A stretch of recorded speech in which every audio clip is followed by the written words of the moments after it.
Baik, assalamualaikum warahmatullahi wabarakatuh. Selamat pagi dan semangat pagi. Dan kali ini kita masih dapat kesempatan untuk ngobrol-ngobrol lagi dengan caleg dari Partai Buruh Kota Batam. Dan sesi kali ini dan kesempatan kali ini kita bisa ngobrol dengan Bung Anugrah Gusti, caleg dari Partai Buruh Dapil Kepri 5, Kepri 5. Kepri 5 meliputi kecamatan Sagulung, Batu Aji, Sekupang, Belakang Padang. Sagulung, Batu Aji, Sekupang, Belakang Padang. 4 kecamatan diborong sekaligus oleh Bung Gusti dengan nomor urut 2.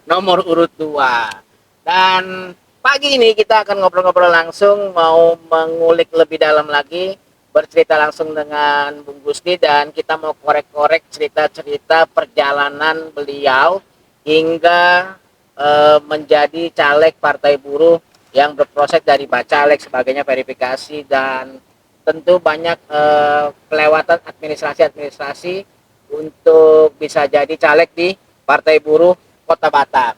Dan apa kabar Bung Gusti? Sehat ya? Sehat, alhamdulillah. Sehat ya? Alhamdulillah sehat. Dan tim Pijar ini dari pagi sampai pagi, ketemu pagi, kita pokoknya podcast terus. Luar biasa. Kita upload dulu untuk tim Pijar.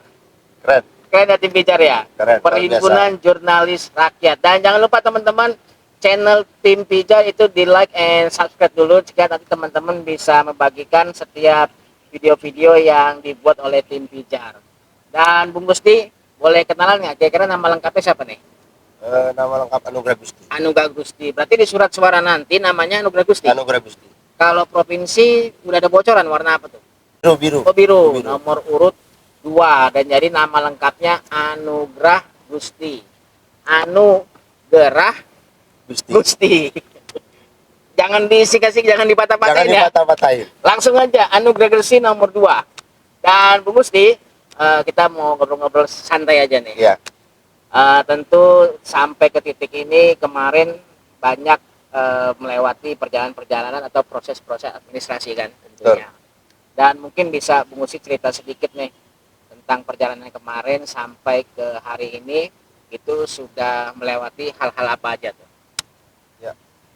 Makasih Bang Jeb sudah diundang di podcast malam ini, luar biasa. Berhubung kemarin baru melewati 28 Oktober, lewat momentum podcast ini mengucapkan Hari Sumpah Pemuda. Oh ya, hari ini ya? Iya, tanggal 28 Oktober sebagai peringatan Hari Sumpah Pemuda, di mana momentum sebagai anak muda kita terpanggil untuk bersama-sama dengan Partai Buruh mengisi dengan perjuangan-perjuangan di Serikat Pekerja dan Partai Buruh.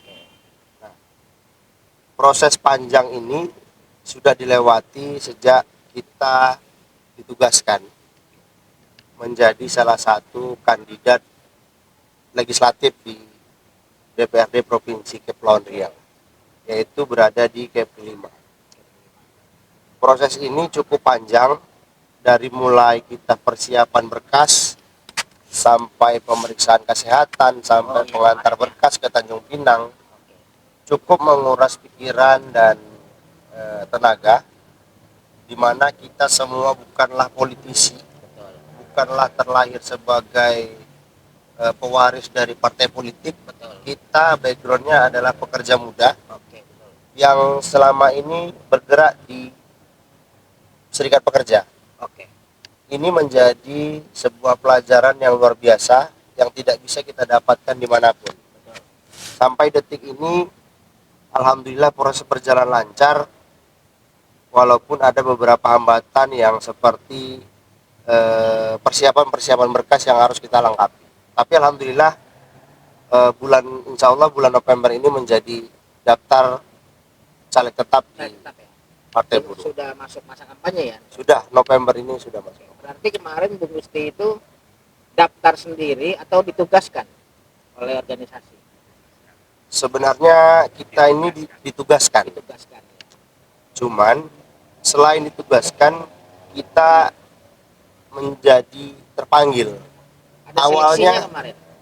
Awalnya kita nggak mau. Sampai kita belum pernah terpikir kita sampai di proses ini. Dan kita dalam kehidupan tidak pernah berpikir kalau kita akan menjadi caleg. Tapi karena sudah menjadi tugas, maka kita akan laksanakan semaksimal mungkin. Dan ngomong-ngomong nih di Partai Buruh, itu kalau ada yang mau nyalek di Partai Buruh itu bayar atau gratis? Kalau sampai saat ini kita tidak dipungut biaya. Tidak dipungut biaya. Tapi kalau kita dengar dari partai lain, Ada. mahal untuk menjadi caleg. Ada maharnya ya. Ada maharnya. Sesuai juga penentuan nomor urut juga ada maharnya ya. Oh benar Bang Jeb. Tapi di Partai Buruh semuanya gratis. Semuanya gratis. Sampai hari ini tidak mengeluarkan uang sepeser pun. Tidak mengeluarkan uang sebesar. Tapi nanti biaya politik pasti ada ya. Ya, kalau kos politik pasti ada. Pasti ada. Dan biasanya biaya politik ini karena ditugaskan ada dong support dari dukungan dari organisasi ada. Ada. Lupa apa biasanya? Kita kalau di organisasi tidak berupa uang, Iya. tapi mendapat bantuan seperti tenaga, Tenaga. pikiran dan finansial. Dalam hal ini finansial ini termasuk alat peraga kampanye. Dalam bentuk fisik ya. Fisik, tenaga ya. itu ya. Dan sebelum masuk ke PB lebih dalam, saya mungkin mau mundur sedikit ke Serikat Pekerja. Nah, Bung Gusti ini udah berapa lama nih tergabung di Serikat Pekerja? Dan sekarang ini amanahnya apa aja ini yang lagi dipegang? Saya masuk ke Serikat Pekerja itu 2013. 2013, sekitar 11 tahun Iya. berjalan. Layak. Cukup layak 11 tahun untuk direkomendasikan untuk bertarung di 2024. Cukup layak. Dan sekarang amanah apa yang lagi diberikan oleh organisasi? Kebetulan Di tingkat PUK dulu mungkin. kalau di tingkat PUK kebetulan alhamdulillah diamanahin sebagai wakil ketua 3. Wakil berarti ketua bidang, 3 itu bidang advokasi dan pembelaan di tingkat pabrik. mungkin basicnya di situ. Sebenarnya kita nggak punya basic apa-apa di Serikat Pekerja, Bang. Inilah kita Sukanya atau nikmatnya. hobinya di situ. Kita di Serikat Pekerja ini tidak punya background apapun tentang pembelaan. Tapi karena Serikat Pekerja khususnya SPMI ini terus memberikan edukasi, pendidikan, pelatihan, akhirnya kita tertempa untuk menghadapi masalah-masalah yang dihadapi anggota. Dan ini juga yang membuat kita itu benar-benar memahami bahwasanya hukum ketenaga kerjaan itulah butuh namanya advokasi. Dan pekerja itu sangat rentan menjadi bahan eksploitasi pengusaha.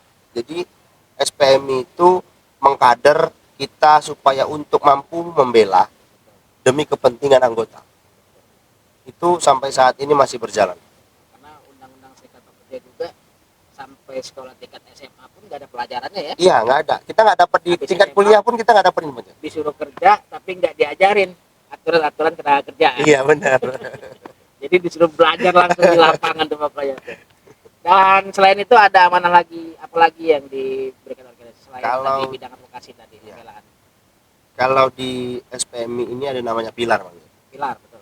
Salah satu pilarnya itu ada di Garda Metal. Oke. Garda Metal ini perlu kita jelaskan sedikit adalah barisan-barisan pilar yang menopang organisasi. Salah satunya kegiatan untuk mengawal aksi, kegiatan demonstrasi dan sosial lainnya. Sosial, betul.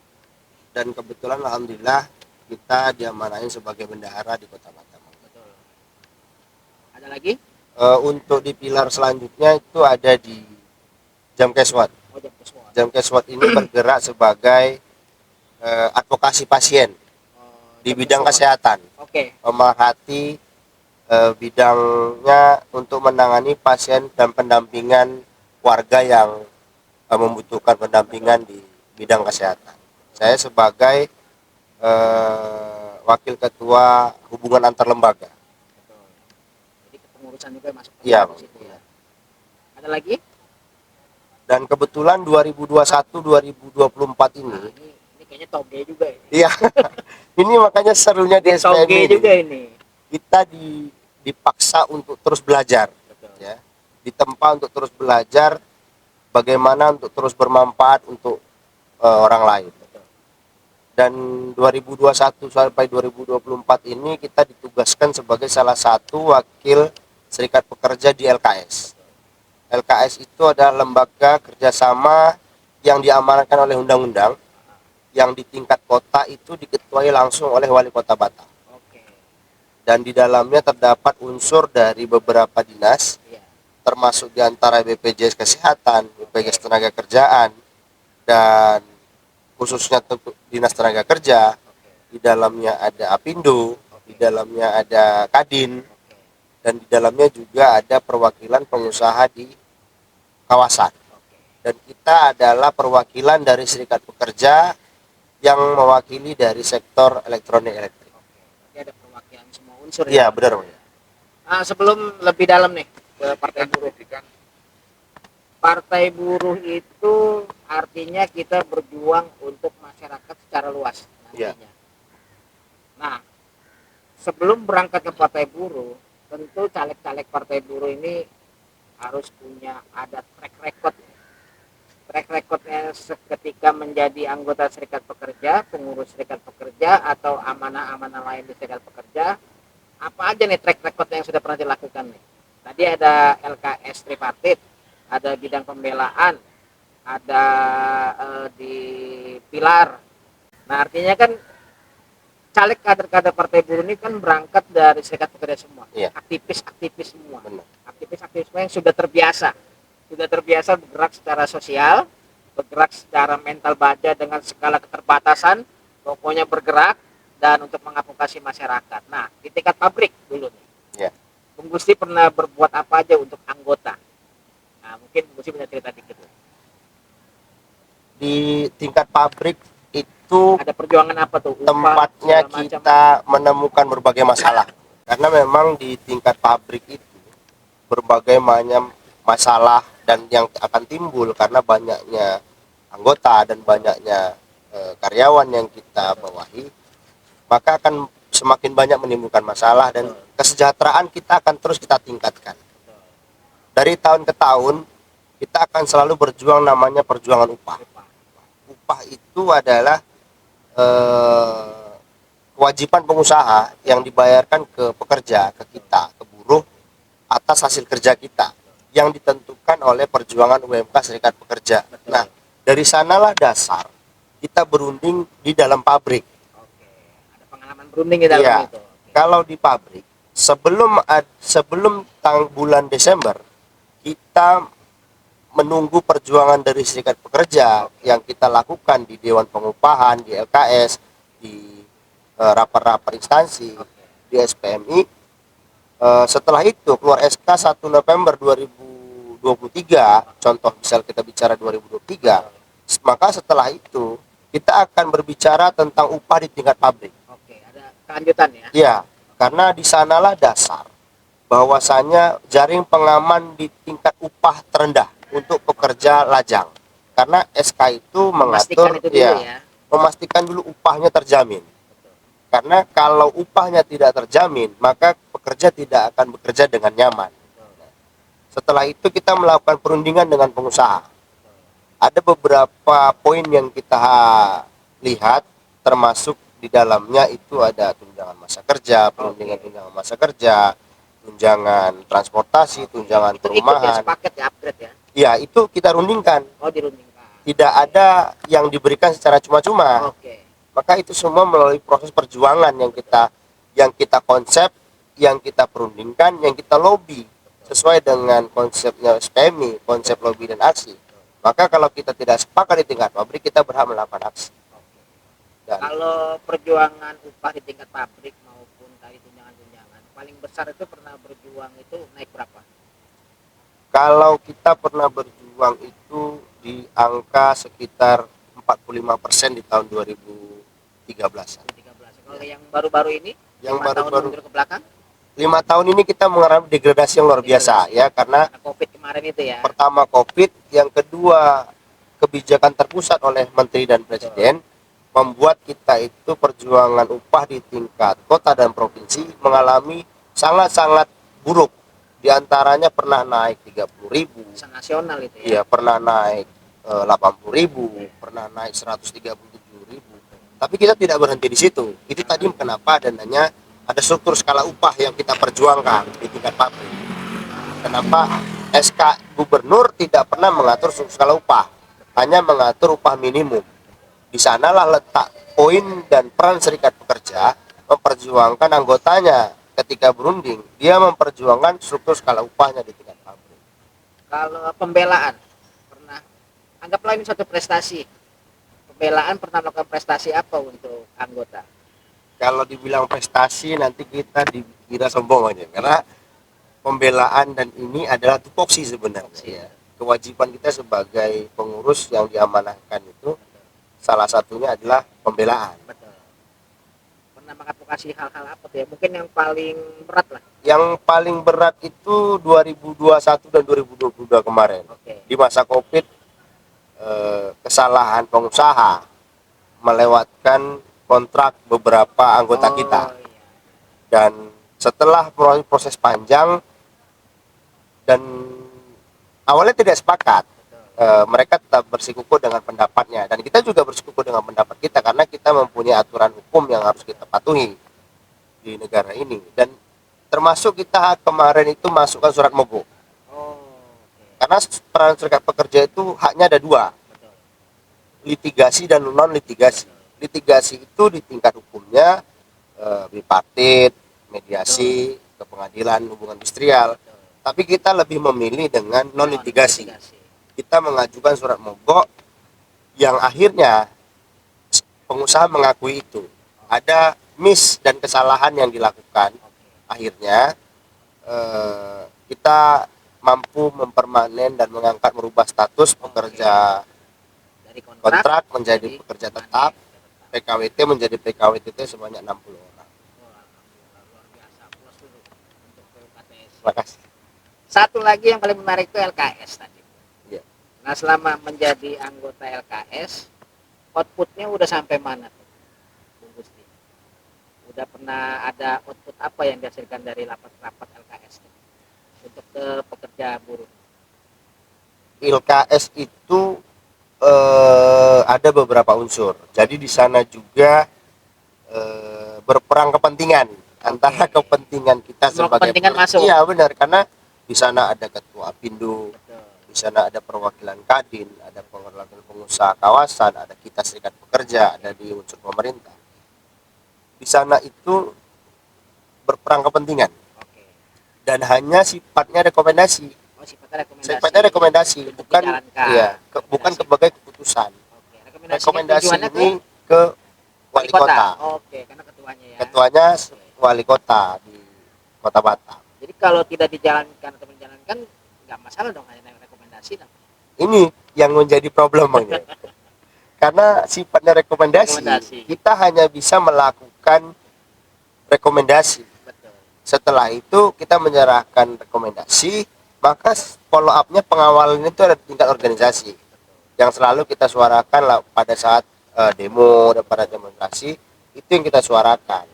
Contohnya peningkatan pelayanan di rumah sakit. Betul. Itu adalah salah satu rekomendasi dari LKS.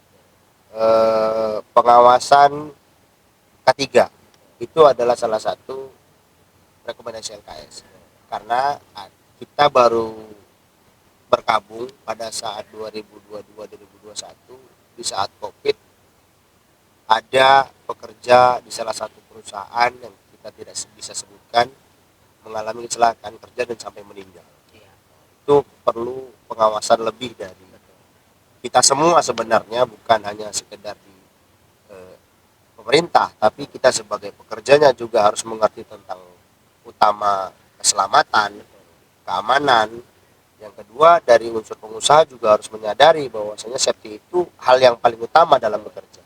Dan pemerintah sebagai pengawas juga harus memastikan pengusaha-pengusaha yang ada di Batam ini mematuhi aturan K3 di tingkat perusahaan. Misalkan contoh AKS. Contoh misalkan ada 10 rekomendasi. Dari 10 rekomendasi itu berapa persen yang dijalankan oleh ketua wali kota? Sampai saat ini. Mana tahu Pak Wali Kota nonton. Oh iya, benar juga. Ya, sampai saat ini memang. Apakah semuanya nggak dijalankan rekomendasi itu, atau ada berapa yang dijalankan? Ada beberapa yang dijalankan. Kalau kita hitung persentase, masih minim sebenarnya. Masih minim, karena ini tadi, karena sifatnya rekomendasi. Karena pemerintah itu dia setelah kita rekomendasi dia akan berdiskusi dengan DPR dan sebagainya, dan di sana juga berperan kepentingan, kami yakin itu. Dan pengusaha juga pasti dengan segala cara yang menguntungkan ke pekerja pasti akan bagaimana mereka untuk mempengaruhi pengambil kebijakan itu. Kalau dari presentasi memang masih sedikit, Bang. Kita akui. Berarti masih perlu digas lagi. Perlu, sangat perlu. Apalagi rekomendasi yang sifatnya pro ke teman-teman pekerja. Iya, benar. Dan teman-teman sahabat Pijar, mungkin tadi teman-teman sudah dengar, Bung Gusti ini sudah 11 tahun ya, jalan 11 tahun aktif di organisasi, dan sudah banyak amanah yang diberikan dan sekarang dijalankan, dan salah satu kader terbaik FSPMI ya, FSPMI yang kita kira recommended untuk ditugaskan, sifatnya ditugaskan ya, di-upgrade lagi amanahnya yang lebih luas supaya bisa nanti di parlemen bisa lebih menyuarakan, apalagi target partai buruh satu fraksi tadi ya, satu fraksi, sehingga nanti bisa bertarung untuk memperjuangkan dalam hal apapun lah untuk kepentingan rakyat, mulai dari kebijakan-kebijakan politik, mulai dari mungkin anggaran ya kan. Dan satu lagi nih Bang Gusti, kita mulai masuk ke PB nih. Dan kalau kita bicara PB, partai ini cara kerjanya tentu berbeda dengan serikat pekerja. Apalagi partai buruh ini didirikan kembali oleh 4 konfederasi dan 11 elemen dengan gabungan federasi-federasi yang ada di Indonesia. Dan tentu kita kelas pekerja banyak keterbatasan, khususnya biaya nih. Khususnya biaya. Nah, kalau bicara biaya, bagaimana manajemen pembiayaan atau pendapatan kita ini terbatas, upah kita juga terbatas, biaya politik juga tinggi. Bagaimana manajemen Bung Gusti untuk mensiasati supaya semua jalan dengan upah yang kita dapat, kebutuhan keluarga jalan, kebutuhan anak-anak jalan, dan kebutuhan biaya politik juga jalan. Nah, artinya istri juga perlu kesiapan kan, ada anggaran yang bakal keluar lagi untuk biaya politik. Kira-kira gimana tuh? Ini urusan dapur nih, urusan dapur. Nah, teman-teman perlu tahu nih urusan dapur. Benar. Pertama harus suka dukanya kita nih. Harus kita akui memang kita ini kalau dibilang caleg yang tidak bermodal. Betul. Ya, karena caleg dua apa kalau bahasa kita itu caleg dua apa? Karena memang mungkin kalau bisa disetarakan, mungkin caleg dari partai buruh lah yang tidak punya harta. Tapi ada buktinya partai buruh bisa ada. Iya. Itu adalah semangat kerja, kan? Itu hanya modal semangat dan gotong royong. Betul. Nah, untuk mensiasati ini sebenarnya untuk biaya modal pencalekan ini kita ini hanya bermodal menyadarkan. Pertama, kita menyadarkan di tingkat pabrik. Yang kedua, kita menyadarkan di tingkat pekerja. Yang ketiga, kita menyadarkan di tingkat masyarakat. Kalau di tingkat pabrik, saya yakin teman-teman caleg sudah berjuang keras untuk menyadarkan itu. Dari mulai perjuangan di tingkat pabrik, kawan-kawan anggota akan melihat caleg-caleg ini sudah berbuat apa di tingkat pabrik. Nah, itu adalah track record yang bisa kita jual kepada anggota, bahwasannya sebelum menjadi anggota dewan kita sudah berbuat. Ada bahasa anak muda gini ya, karena kalau kita anak muda ini bahasa simpel-simpel aja, nggak mesti jadi pejabat untuk berbuat. Itu bahasa kita dulu. Tapi karena ada partai buruh kita terpanggil, akhirnya kita mengerti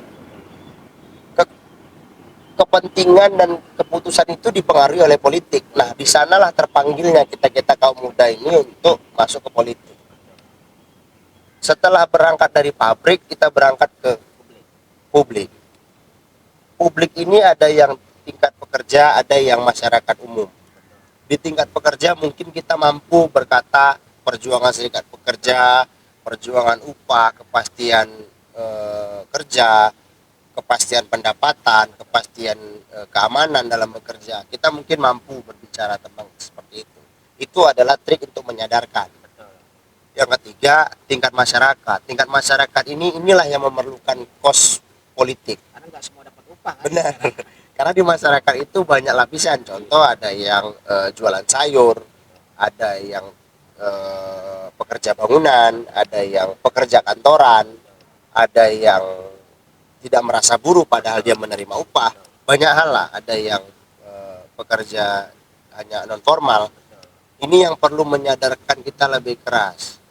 Karena kebanyakan masyarakat itu kalau tidak ada uang, maka suara tidak diberikan. Dan kita menyadari itu. Kelemahan kita di situ. Siasatnya cuma satu. Tunjukkan kinerja kita di masyarakat. Salah satunya itu tadi, ada beberapa masyarakat yang butuh pendampingan di rumah sakit. Ada yang membutuhkan. Partai buruh punya itu. Iya, itu adalah modal kita yang tidak dimiliki partai lain. Advokasi PHK. Benar.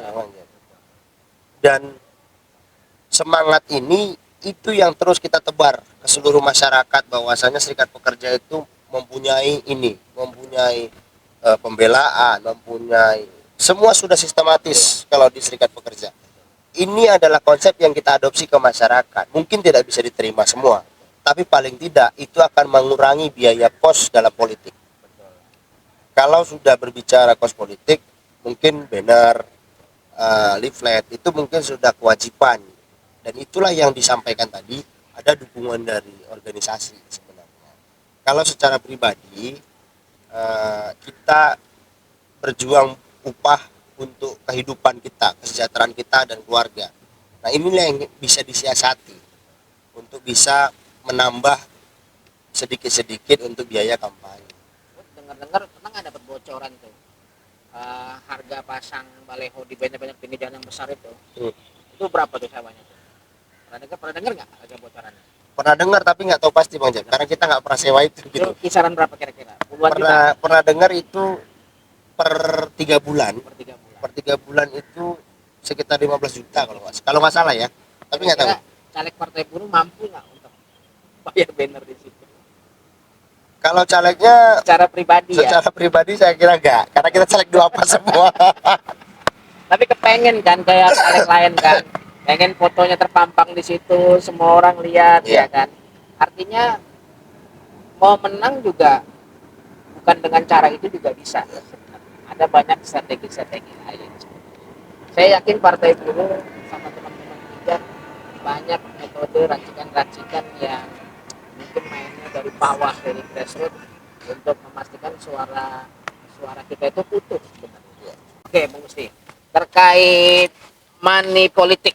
Nah, money politik tadi salah satu, kalau partai buruh itu kalau udah ngomong biaya, anggaran, uang, itu salah satu mungkin yang bisa dibaca oleh lawan, itu salah satu kelemahan partai buruh. Nah, strateginya apa nih partai buruh dan pribadi Bang Gusti ini untuk mensiasati menghadapi money politik di tengah masyarakat? Pertama, berbicara dengan money politik itu adalah berbicara uang. Harus kita sadari bahwasanya setiap insan manusia membutuhkan uang untuk dalam kehidupan.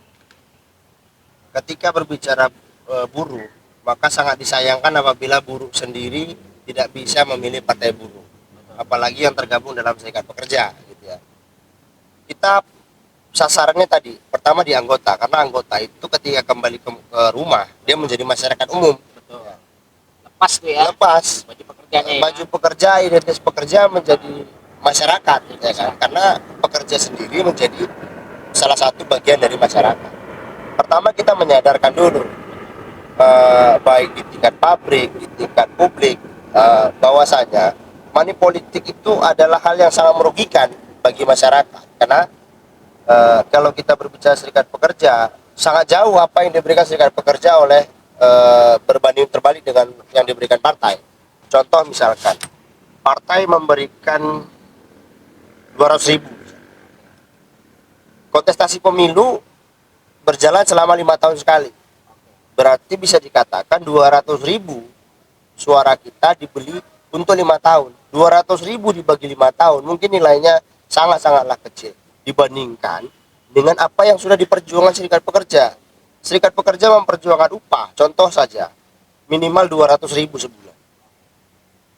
Kenaikan upah tahun ini 200.000 kita bicarakan. Dikalikan 12 berarti 2.400.000 yang diterima oleh pekerja untuk dibawa pulang. Dibandingkan terbalik dengan yang diberikan partai 200.000. Maka kalau kelas pekerja ini sadar, buruh ini sadar, masyarakat sadar, partai politik yang memberikan money politik hanya akan meninggalkan bekas luka karena biaya kos yang besar, maka menjadi upaya partai-partai politik, kita tidak bisa sebutkan, dan oknum-oknum legislatif dan eksekutif ajang korupsi untuk mengembalikan modal biaya kampanyenya. Jadi timbul ada penyakit atau bibit korupsi. Nah, itu dia tadi. Kalau ini, tapi ini perlu penyadaran yang luar biasa, kerja keras yang luar biasa. Dari mulai tingkat pabrik, tingkat perumahan, tingkat masyarakat, perlu kita sampaikan itu. Sampai hari ini, Bang Gusti, menurut mungkin Bang Gusti udah mapping suara dari keluarga, dari kerabat, dari teman, kira-kira sudah didata suara internal Bang Gusti udah tembus berapa nih sampai hari ini? Kita sudah bentuk tim pemenangan bersama di tingkat kecamatan bersama dengan caleg kota dan provinsi dan RI. Kita sudah jalin tandem nih. Iya, biar kerjanya barengan. Ini yang disebut dengan pemenangan bersama.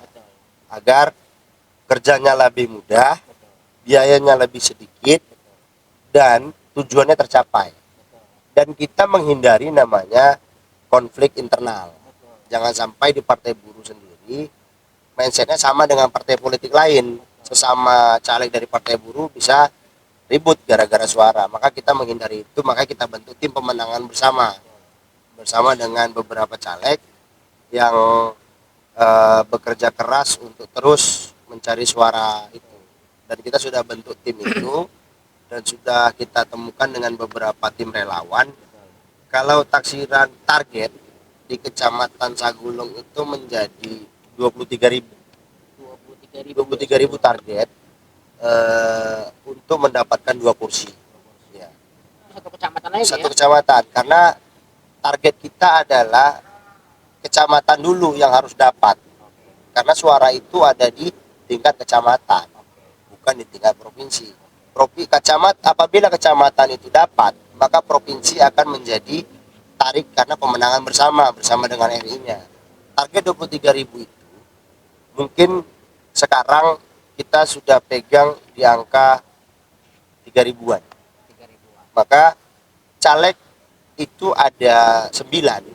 Kalau semuanya pegang 3.000, maka 3 kali 9, maka 27.000 lah suara partai buruh. Ini adalah target.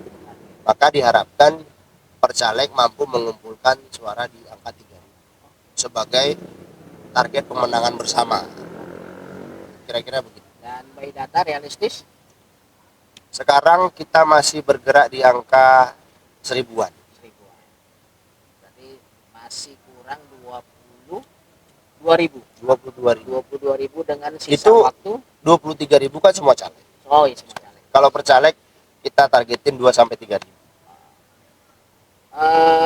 Bang Gusti, seandainya nih Bang Gusti duduk dapat amanah mandat dari anggota dari rakyat untuk duduk di parlemen, kira-kira kalau Bang Gusti duduk mau ngapain di dalam itu? Pertama yang harus kita lakukan adalah mengerti dulu tugas dan wewenangnya sebagai anggota legislatif. Ya. Tugas anggota dan wewenang legislatif itu adalah pembentukan regulasi. Dan dia adalah regulator di mana suara-suara partai sangat diperlukan di dalam rapat-rapat paripurna. Bisa menghasilkan perda tingkat kabupaten kota, bisa menghasilkan perda tingkat provinsi. Maka di sanalah tugasnya sebagai anggota dewan mampu memasukkan kepentingan pekerja dan kepentingan masyarakat yang selama ini tidak diakomodir oleh partai-partai besar. Berarti selama ini kepentingan pekerja kering dong di sana. Kering, karena memang kita tahu hampir 90% keterwakilan pekerja itu tidak ada. 90%-nya diwakili oleh pengusaha. Backgroundnya pengusaha karena mereka sadar biaya kos politiknya tinggi. Jadi hanya pengusaha lah yang mampu menjadi caleg dan hanya pengusaha lah yang mampu menjadi anggota dewan, dan itu terbantahkan oleh partai buruh. Untuk itu partai buruh hadir. Iya. Jadi sebagai balancing tadi itu ya. Serunya di partai buruh Bang Jen, sebagai pembanding dengan partai-partai besar. Sekarang udah setara ini dengan partai-partai besar karena posisinya udah sama sebagai caleg semua sekarang. Money politik, kos politik besar, mendirikan partai besar, mempunyai basis data, butuh biaya politik besar, semua terbantahkan oleh partai buruh. Hingga detik ini kita mampu membuktikan bahwasanya di tingkat partai buruh hanya dibesarkan oleh orang-orang di serikat pekerja. Dan luar biasanya, perlu kita banggakan ini, luar biasa. Karena di serikat pekerja ada kekuatan yang namanya iuran. Iya benar. Kita mampu tuh iuran. Mampu. Tapi kalau serikat pekerja nggak iuran, agak berat. Nggak berat. Kunci memang di iuran. Dan mungkin Bang Gusti perlu menyampaikan ke teman-teman di luar sana. Kenapa teman-teman harus memilih Bang Gusti? Dan kenapa harus memilih partai buruh? Supaya yang keraguan-keraguan tadi itu hilang semua tadi, dan bisa teman-teman mungkin di luar bisa mendapatkan keyakinan, oh iya suara saya untuk partai buruh. Oke, bisa dijelaskan sedikit? Pertama, yang harus dan yang paling utama dan wajib kita memilih partai buruh, karena partai buruh adalah partai yang satu-satunya hingga saat ini terus memperjuangkan kepentingan buruh, kepentingan masyarakat yang tidak diakomodir oleh partai-partai besar. Itu yang dan wajib dan paling utama. Setelah itu berbicara tentang caleg, khususnya saya pribadi, sampai saat ini hanya inilah yang bisa kami lakukan dan saya pribadi lakukan, dan istiqomah kepada perjuangan yang selama ini kita lakukan adalah bukti bahwasanya kita dibentuk, dididik dan dilatih di serikat pekerja untuk bisa bermanfaat bagi anggota, untuk bisa bermanfaat bagi pekerja, untuk bisa bermanfaat bagi masyarakat. Ini adalah salah satu contoh yang harus dipikirkan, yang harus dipertimbangkan ketika dalam proses pemilu. Harus tahu track record, harus tahu kerja keras, harus tahu background, dan harus tahu jeripaya dan harus tahu hasilnya. Ini adalah salah satu dasar bahwasanya orang-orang di caleg yang di partai buruh adalah orang-orang yang sudah teruji dalam perjuangan dan paling terdepan apabila ada kepentingan masyarakat yang terasingkan dan terabaikan, dan ketidakadilan itu akan selalu ada apabila orang-orang baik tidak masuk ke dalam politik. Ini adalah salah satu contoh bahwasanya kita harus berpolitik dan kita harus masuk parlemen. Dan mudah-mudahan teman-teman di luar sana udah tercerahkan, udah mendapatkan informasi langsung dari Bung Gusti. Dan kami berharap, mungkin teman-teman berharap besok kita bertemu Bung Gusti itu bukan di jalanan lagi, tapi udah di kantor anggota dewan di Dompak sana. Kantornya di Dompak kan?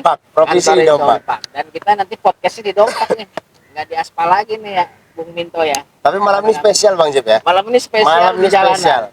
Karena malam minggu ngambil spotnya juga di tengah kota di Arbor Bay di Nagoya Hill. Dan Bung Gusti kira-kira ketika tim Pijar nanti mau minta kesempatan untuk bicara lagi, siap ya? Sangat siap. Siap. Dan kita berharap Bung Gusti juga bulat siap, dan salam buat teman-teman tim internal baik di tingkat pabrik, baik teman-teman partai buruh, baik teman-teman sesama caleg. Doa kami untuk semua caleg partai buruh, dan besar harapan kami juga sesuai dari target partai buruh bahwa partai buruh Kota Batam itu 4 kursi 1 fraksi. Dan kalau provinsi sama 1 fraksi 5 kursi. 5 kursi ya, 5 kursi. Dan semoga partai buruh bisa mendapat mandat dari rakyat, bisa mendapat suara dari rakyat. Mudah-mudahan dalam ikut kontestan 2024 ini partai buruh bisa mendapatkan parlemen threshold 4% ya. 4%. Supaya kita bisa bertarung lagi nih di tingkat RI nih, di tingkat pusat di Senayan sana. Dan terima kasih Bung Gusti atas kesempatannya. Salam buat teman-teman semua dan terima kasih juga buat tim Pijar yang dari pagi sampai pagi masih istiqomah untuk terus ngambil informasi-informasi dari caleg-caleg Partai Buruh. Terima kasih semuanya. Wassalamualaikum warahmatullahi wabarakatuh. Partai Buruh, Kelas pekerja, Partai Buruh, negara sejahtera, Partai Buruh, menang, menang, menang. Partai Buruh Nomor 6.